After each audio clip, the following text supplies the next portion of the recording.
인스타그램을 보면은 기독교 이렇게 채널들이 있어요. 그런데요, 이런 게시물들이 인기가 많아요. 감성 사진에다가 그런 글귀들이 써 있는 거죠. 그러면 이제 좋아요가 많이 붙습니다. 그런데 이 게시물들의 특징이 있어요. 뭐냐면 바로 위로와 무조건적인 용서에 관한 이런 게시물들이 좋아요를 많이 받더라고요. 한마디로 하나님의 은혜를 사람들이 사모하는 거예요. 근데 이 사모함의 반대편은 뭐가 있냐? 바로 하나님의 은혜를 누리지 못하고 있다는 게 있어요. 누리지 못하니까 갈급한 거예요. 그러니까 그런 글귀만 봐도 막 좋아요를 누르고 싶은 겁니다. 분명히 다윗은요, 나의 잔이 넘칩니다 라고 얘기해요. 그런데 지금 우리가 SNS를 통해서 발견하고 있는 현대 그리스도인의 모습은 어때요? 하나님의 은혜가 넘치나요? 아니라는 거예요. 계속 갈급한 상태예요. 그러니까 하나님의 은혜를 간구해주는 그런 글귀를 보면은 막 동요가 돼서 좋아요를 누르는 거예요. 근데 왜 그럴까? 이렇게 하나님의 그 은혜를 사모하는데 왜 정작 우리의 삶에는 하나님의 은혜를 누리는 게 부족할까? 그 이유에 대해서 오늘 나누고자 합니다. 먼저 결론부터 말씀드리면 하나님의 은혜가 머무는 자리가 무엇인지를 모르기 때문인 거예요.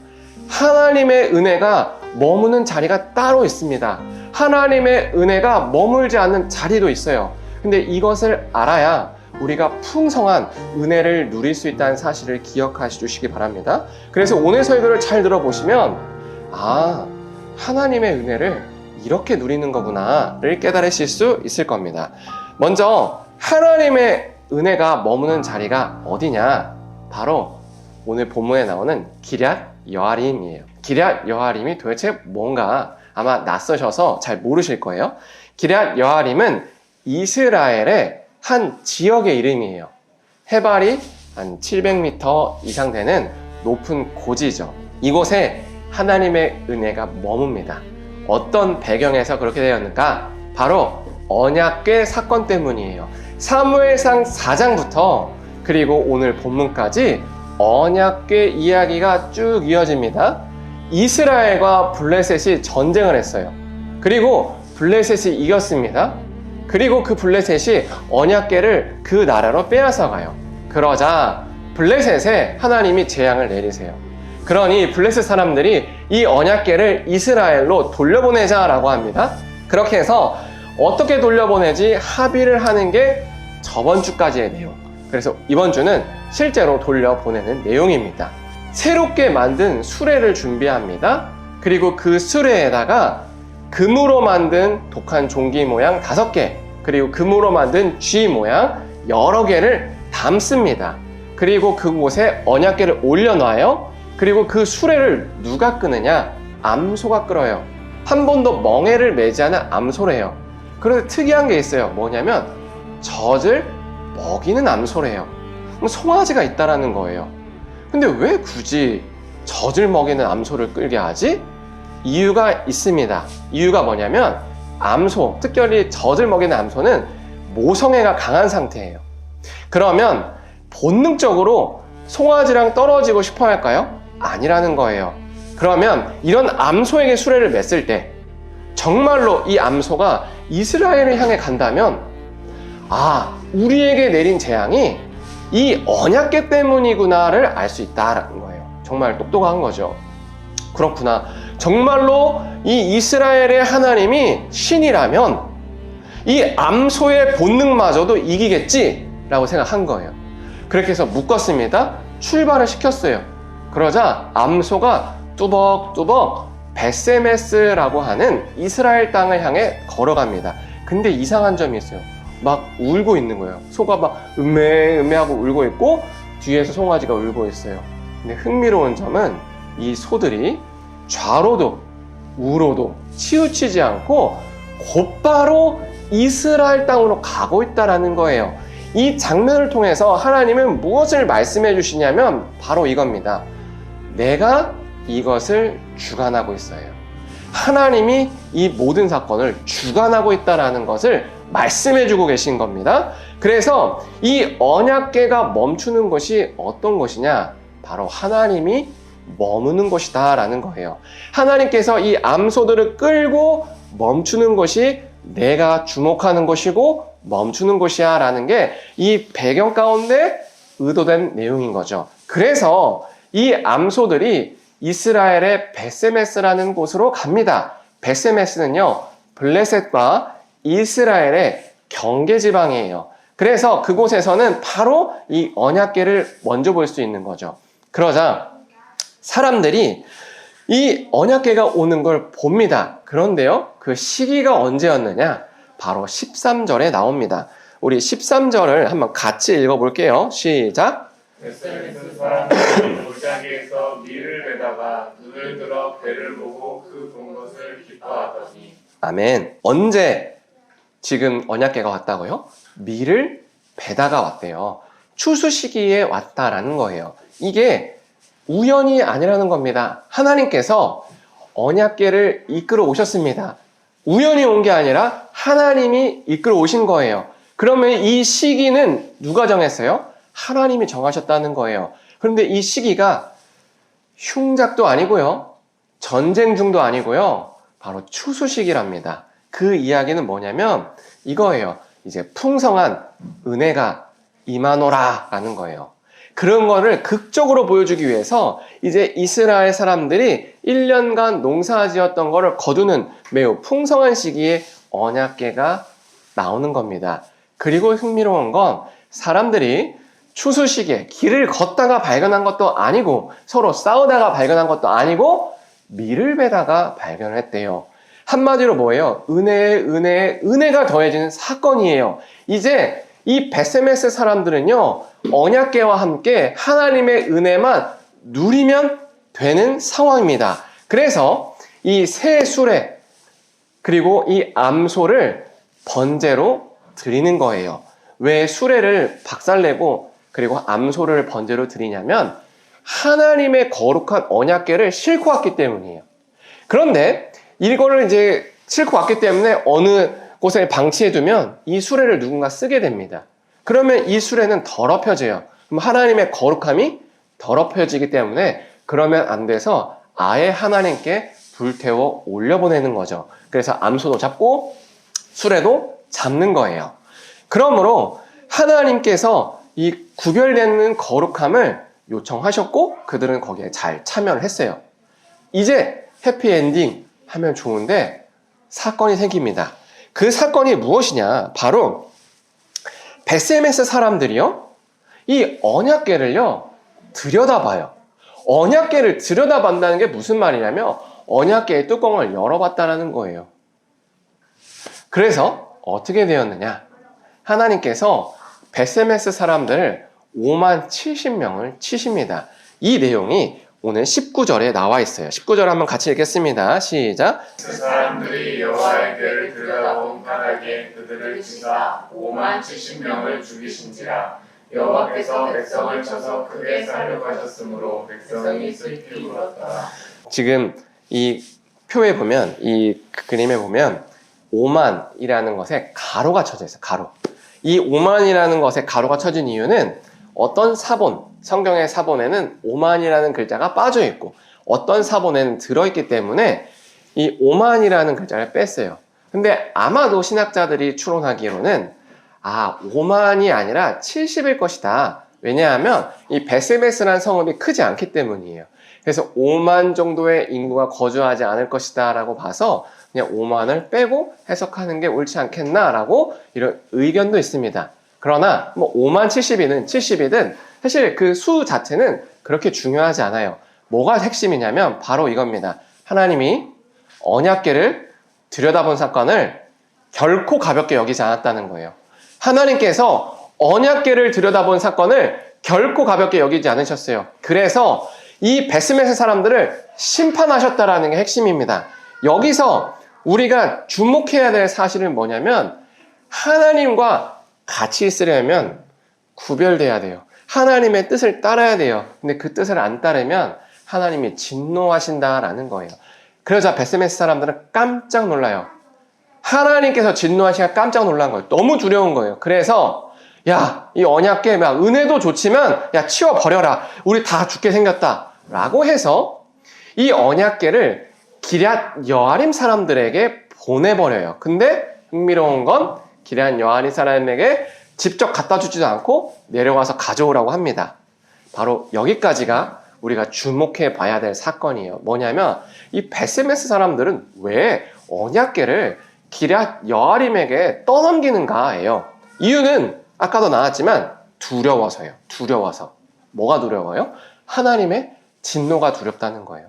하나님의 은혜에 참여하는 건 좋아요. 언약궤가 우리에게 있으니까 얼마나 좋아요. 다른 데는 없는데 우리만 있잖아요. 그런데 그 언약궤와 함께 있으려면 책임이 뒤따른 거죠. 근데 그 책임을 지켜야 되는데 안 지키니까 진노가 임해요. 그러니까 그게 두려운 거예요. 그래서 어떻게 했어요? 보내버린 거예요. 저는 이 모습이요, 요즘 그리스도인들의 모습과 너무 닮았다고 생각해요. 하나님의 말씀 통해서 구원을 받아요. 은혜를 누리죠? 그래서 하나님의 말씀 좋아합니다. 그런데 문제가 있어요. 하나님의 말씀은 위로와 무조건적인 용서라는 말씀도 있지만 그 반대도 있거든요. 우리의 책임, 희생, 섬김, 충성, 헌신 이런 단어가 있어요. 사랑과 배려하고 절제함이라는 단어가 있어요. 우리의 본성과 어울리지 않아요. 손해보는 거예요. 그러니까 뭐예요? 부담스럽죠. 불편해요. 그래서 거부해버리는 거예요. 마치 베스메스 사람들이요, 언약궤를요, 자기에게 피해를 주니까 거부한 것처럼 우리도요, 하나님의 말씀을 위로와 무조건적인 용서는 취하지만 그 반대편에 있는 배려하고 사랑하고 희생하고 섬기는 것들은 거부해버려요. 잘 보지 않아요. 그러다 보니 문제가 뭐가 생겨요? 은혜를 누리지 못한다라는 거예요. 언약궤랑 함께 있어야 그 은혜를 누리는데 언약궤가 불편하니까 보내니까 베스메스 사람들은 은혜를 못 누리죠. 우리 그리스도인들도 마찬가지예요. 위로와 용서가 주는 은혜가 있고요. 이웃을 섬기고 사랑하고 희생할 때 우리가 받을 수 있는 은혜가 따로 있어요. 그런데 불편하니까 이걸 치워버려요. 그러니까 온전한 은혜가 우리에게 임하지 않는 거죠. 왜냐하면 하나님의 말씀은 쌍으로 균형을 잡는 건데 한쪽을 치워버리니까 불균형한 상태로 우리에게 은혜가 찾아오는 거예요. 그래서 우리는 계속 용서받고 눈물로 기도도 하고 하나님을 찬양하는데 늘 마음속에는 갈급해요. 뭔가 부족해요. 뭔가 나의 자리 차지 않았어요. 왜냐하면 실제로 내 삶이 변하지 않기 때문이에요. 내 삶이 변하려면요, 힘들어야 돼요. 사람을 용서해주고 거룩해주고 삶의 방향이 바뀌려면 내가 가야 되는 것, 내가 그동안 추구했던 걸 포기해야 되거든요. 그게 익숙해지고 정말로 하나님 은혜 가운데 그렇게 희생 가운데 채워지는 게 경험해 봐야 성숙으로 올라가요. 그래야 하나님 내 삶이 이렇게 바뀌었습니다. 하나님 이게 은혜입니다 라고 고백해요. 근데 그거 안 하니까 어떻게 돼요? 늘 제자리 걸음이에요. 신앙생활 많이 해도 늘 제자리 걸음이에요. 그러니까 소요 시간에 들으면 도전도 받고 그런데 그때가 잠시라는 거죠. 그러니까 SNS 때 가서 이런 데 가서 그런 글귀 보는 거예요. 하나님이 여러분과 함께 하십니다. 그러면서 좋아요를 누르는 거죠. 그때는 좋아요. 근데 여전히 우리의 삶은 변하지 않아요. 거기에 좋아요를 많이 눌러도 위로를 아무리 받아도 용서함을 아무리 구해도 내가 이웃을 위해서 내 돈 써보지 않으면, 내가 이웃을 위해서 내 시간 써보지 않으면 그 이웃이 변해가지고 받는 그 충만한 은혜, 보람 이런 걸 전혀 못 느끼는 거죠. 하나님이 용서해 준 것보다 나를 통해서 누군가가 살아난 그 경험이 더 오래 갑니다. 그게 더 높은 차원의 은혜예요. 그게 있어야 우리가 나의 잔이 넘칩니다. 그게 있어야 나의 삶을 하나님께 온전히 드립니다까지 나갈 수 있어요. 근데 그게 안 되니까 늘 그 수준. 그러니까 늘 채워지지 않은 그런 거죠. 우리가 성경 말씀에 보면 하나님이 우리를 지키십니다라는 말씀이 많아요. 근데 이 말씀이 정말 나의 말씀, 이 말씀이 정말 나의 삶의 말씀이 되려면요, 하나님께 내 생명 걸어봐야 됩니다. 정말로 하나님께 내 생명을 걸어봐야 하나님이 내 생명을 지키는지 안 지키는지 알 수 있어요. 근데 잘 안 걸어요. 내 생명을 내가 지킵니다. 그러니까 독수리 오영재 마냥 내 생명을 내가 지키니까 하나님이 날 지키는지 안 지키는지 모르는 거예요. 희미하게 저런 글귀를 볼 때는 은혜가 돼요. 근데 내 삶에 간증으로 안 되어 있어요. 그러니까 그 은혜가 족하지가 못한 겁니다. 그의 나라와 그의 의를 먼저 구하래요. 그러면 모든 걸 채우신대요. 약속의 말씀이죠. 너무 좋은 말씀이에요. 그런데요, 채우심을 경험하려면요, 먼저 그의 나라와 그의 의를 먼저 구해야 돼요. 근데 싫죠. 손해니까. 그거 하면 채우신다는데 그거 안 하니까 채우심을 경험을 못 하는 거예요. 그러니까 하나님이 채우셨는지 안 채우셨는지, 하나님이 날 돕는 건지 안 돕는 건지 잘 모르는 거예요. 희미해요. 그러놓고서 이제 이런 얘기를 하는 거죠. 아, 하나님의 은혜가 잘 느껴지지 않아요. 하나님과 멀리 있는 것 같아요. 이런 모습이 바로 요즘 이 신자들의 모습인 거죠. 부담스러운 말씀은 치우고, 나에게 그냥 위로와 용서를 주는 것은 채우고, 불균형한 영양 상태를 얻듯이 불균형한 말씀을 수용을 하니까 은혜도 불균형한 거죠. 그러니까 아무리 은혜를 사모하고 아무리 은혜를 누리려고 해도 정작 내 안에는 갈급함이 늘 있다라는 거예요. 그래서 이런 베세메스의 신앙, 이런 베세메스의 신앙을 우리는 떠나버려야 됩니다. 그래서 우리는 뭘 추구해야 되냐면 기럇 여아림 사람 같이 되어야 한다라는 거예요. 기럇 여아림 사람들에게 이 베세메스 사람들이 참 나쁘게 행동해요. 뭐냐면 그 언약궤를 싫으면 배달이라도 해주지. 너희가 내려와서 가져오라고 왜 그러는 건가? 이거 마치 그냥 호구처럼 여기는 거잖아요. 가져가. 그냥 뭐 가져가. 당근에서 뭐 물건 나눔하듯이 그냥 언약궤를 뭐 그렇게 취급하는 거예요. 그런데요, 이 기럇 여아림 사람들은 참 특이해요. 정말 호구 같아요. 야, 너희들이 가져와. 너희들이 부담스러워서 떠넘기는 거잖아. 라고 해도 되는데, 응, 알았어. 갈게 하고 가요. 그리고 들고 올라옵니다. 근데 첫 번째 우리가 질문을 던져봐야 될 게 뭐냐면요. 왜 베세메스 사람들은 배달을 안 해줬을까요? 단순히 귀찮아서였을까요? 아니에요. 배달하는 과정에 또 진노받을까 두려웠던 거예요. 너무 부담된 거예요. 근데 이 사실을 기럇 여아림 사람들은 몰랐을까요? 알았죠. 왜요? 이 베세메스에 그렇게 큰 죽음이 일어났잖아요. 이 소문이 퍼진다라는 거예요. 그런데도 왜 왔냐는 거예요. 왜? 이유가 있어요. 뭐냐면 희생을 감내하더라도 하나님과 함께 하고 싶은 거예요. 손해를 보더라도 하나님의 은혜에 참여하고 싶었던 겁니다. 이 동기를 우리가 주목해 봐야 돼요. 그래서 이 기럇 여아림 사람들이 언약궤를 산으로 끌고 올라요. 얼마나 힘들었겠어요? 그리고 그곳에서 그냥 창고에 보관하지 않았어요. 아비나답의 아들 엘리아삽이라는 사람을 특별히 구별해서 그 언약궤를 지키게 합니다. 하나님의 뜻을 따라서 불편함을 감수했다라는 거예요. 그러자 결과가 뭐예요? 오늘 본문에 나온 게 20년을 함께 했다 합니다. 근데 그것은 이 사무엘 선지자가 적극적으로 활동할 때까지인 거고, 정확하게 다윗이요, 기럇 여아림에서 언약궤를 가져올 때까지로 치면 70년이나 기럇 여아림에 언약궤가 있었다라는 거예요. 기럇 여아림은 어떤 곳이랬어요? 지금으로 따지면 강원도 두메산골 오지입니다.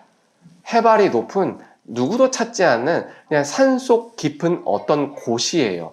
그런데 그런 곳에 뭐가 임했어요? 하나님의 은혜가 임했다라는 거예요. 하나님의 은혜가 머무는 자리는요, 베세메스처럼 손익에 빠른 곳이 아니에요. 기럇 여아림처럼 손해를 감수하더라도 하나님의 그 은혜를 사모해서 하나님의 말씀에 가까워지려고 하는 그 자리가 하나님의 은혜가 머무는 자리라는 거예요. 이제는 언약궤가 어디에 머무죠? 바로 우리에게 머뭅니다. 언약궤가 뭡니까? 하나님의 말씀이에요. 하나님의 말씀이 머무는 자리가 바로 우리인데 어떤 자리에 머무냐는 거죠. 위로와 용서만을 추구하는, 손익에 밝아서 그런 걸 추구하는 사람에게는 하나님의 은혜가 온전히 임하지 않아요. 바로 기럇 여아림 사람처럼 이 말씀이 나를 찌르고 나를 손해보는 길로 인도할지라도 하나님의 말씀이기 때문에 가까이 하려고 하는 사람에게 하나님의 말씀이 머문다는 거예요. 그래서 그 사람의 삶에 하나님의 은혜가 넘치는 거죠. 다윗이 나의 잔이 넘치나이다 라고 고백하는 그 순간은 광야였어요. 인생의 광야일 때였어요.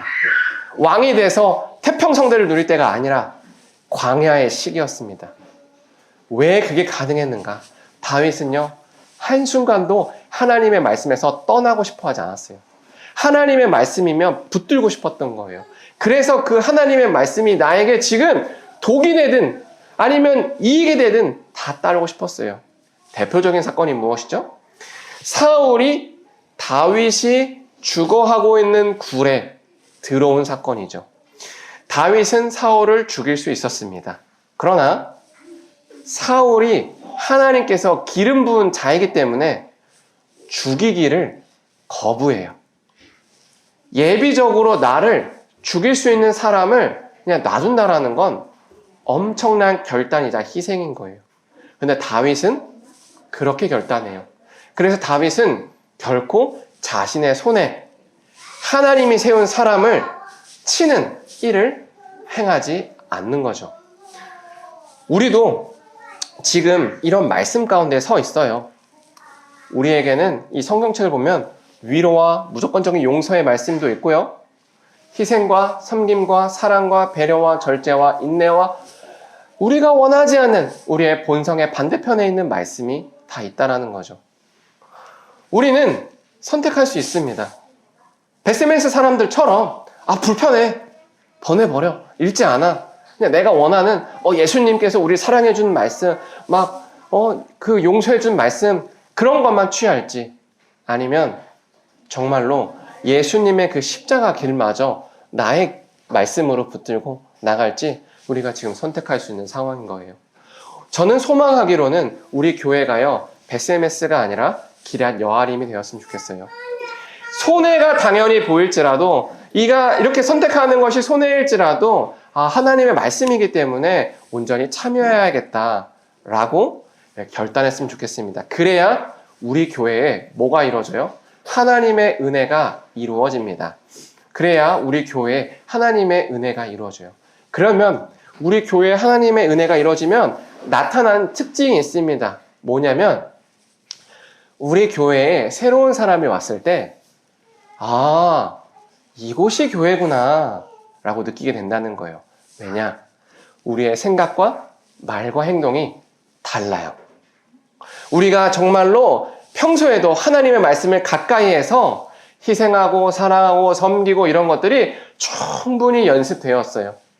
그러면 이 예배당에서도요, 말하고요, 행동하고요, 생각하는 게 하나님과 거의 유사하게 됩니다.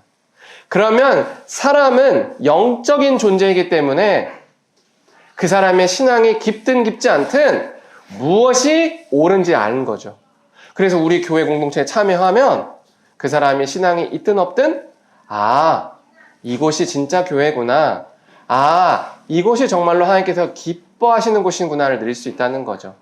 그래서 저는 우리 교회가 그런 은혜를 누리는 교회, 그리고 다른 사람들이 왔을 때 우리를 통해서 여기 잘 왔다, 정말 하나님 계시는 곳이구나, 정말로 하나님께서 일하신다 라고 느껴서 신앙이 회복되고 또 하나님께 나아가는 그런 좋은 영향력을 줄 수 있는 그런 교회가 됐으면 좋겠습니다. 그래서 오늘 이 시간에 찬양하고 기도할 건데요, 우리가 이렇게 기도했으면 좋겠습니다.